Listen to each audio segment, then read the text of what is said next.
Ito pala ang kwento ng buhay ni Juanito Victor, John Vic, Katibayan Remula ay ipinanganak noong October 23, 1967. Siya ay anak nina Juanito, Johnny, Remula, isang matagal na naging gobernador ng Cavite, at Dites Katibayan.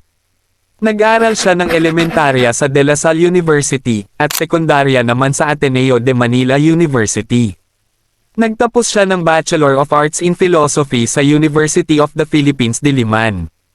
Bukod sa politika, kilala si Remula bilang tagahanga ng South Korean entertainment, partikular ng K-pop at K-drama. Siya rin ay nagsisilbing team manager ng UP Fighting Maroons men's basketball team. Ang halos 3 dekadang serbisyo publiko ni Remula sa lalawigan ng Cavite ang bumubuo sa kanyang tinaguriang true-to-life story sa politika. Board member 1995 pumasok sa politika bilang board member ng ikalawang distrito ng Cavite. Vice-gobernador 1998-2007, nagsilbi ng 3 termino bilang vice governor ng Cavite. Gobernador 2010 hanggang 2016, 2019 hanggang 2024, nahalal bilang gobernador sa 2 magkahiwalay na yugto bago ang kanyang pagtatalaga sa gabinete. Naging kauna-unahang ISO 9001:2008 certified provincial government sa Asia ang Cavite. Kinilala ang lalawigan bilang isa sa mga pinaka-business-friendly na probinsya sa Pilipinas.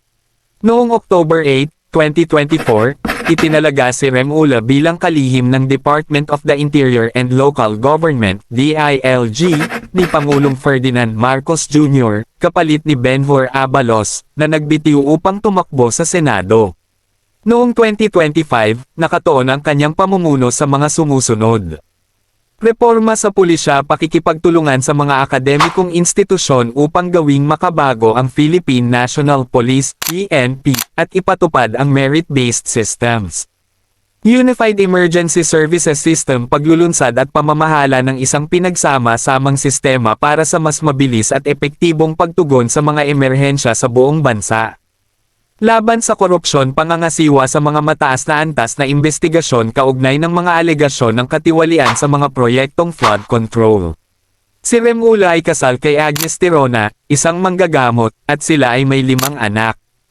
Siya ay nagmula sa isang kilalang pamilyang politikal sa Cavite. Ang kanyang kapatid na si Jesus Crispin Boyeng Remula ay kasalukuyang kalihim ng katarungan, na dahilan upang sila ang kauna-unahang magkapatid na nagsilbi ng sabay sa gabinete ng Pilipinas.